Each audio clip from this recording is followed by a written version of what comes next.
नमस्कार. आज चिकन बनवलेलं होतं संडे स्पेशल. आता पोरांचा आग्रह होता की मग मी तांदळाच्या भाकरी आणि चिकनची भाजी बनव. तर मी चिकन माझ्या मिस्टरांना आणायला लावलं, ते साफ केलं आणि लिंबू आणि मीठ आणि हळद लावून त्याला मॅरिनेशनला ठेवून दिलं.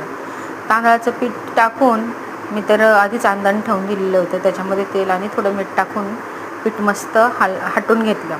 हटल्यानंतर पीठ शिजले का नाही ते चेक करायला थोडंसं हातामध्ये घेतलं आणि त्याला मॅश करून बघितलं तर पीठ काय हाताला चिटकत नव्हतं, मग ते शिजलं होतं.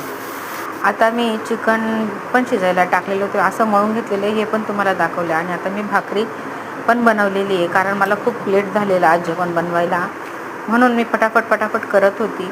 आणि टमटमीत तांदळाच्या भाकरी होतात आणि मी प्रॉपर अशी भाजून घेते, भाकर कच्ची वगैरे घेत नाही. आणि लेट झाल्यामुळे मी कांदा, मिरची आणि टोमॅटो हे सुद्धा पटापट, आणि त्याच्यामध्ये मी लसणाची पेस्टसुद्धा फ्राय करायला टाकून दिलेली होती. कधी कधी काय होतं, कच्च्या पेस्टमुळे लसणाचं वेगळीच चव येते, म्हणून मी तीसुद्धा फ्राय करायला टाकलेली होती. चिकनची पण मसाला तयार करत होते आणि व्हेज भाजीचासुद्धा मसाला तयार करत होते.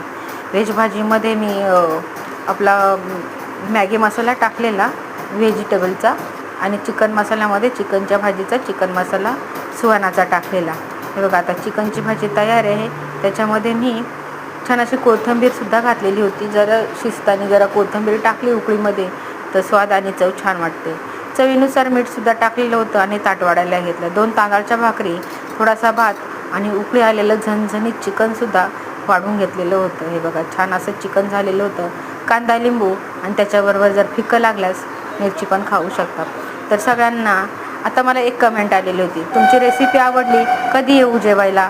तर तुम्हाला जेव्हाही वेळ भेटेल तेव्हा नक्कीच जेवायला या आणि माझ्या हातचं जेवण नक्कीच करून बघा. तुम्हाला नक्कीच आवडेल, कारण मी जेवण खरंच खूप छान बनवते. काहींना असं वाटतं ही घाई करते, हिला काही जेवण बनवता येत नाही, पण हे माझं 5 ते 10 मिनटामध्ये जेवण बनतं, म्हणून मला वेळ लागत नाही. आणि माझी आवड आहे म्हणून व्हिडिओ बनवते. खूप छान जेवण झालेलं. तुम्ही पण या जेवायला.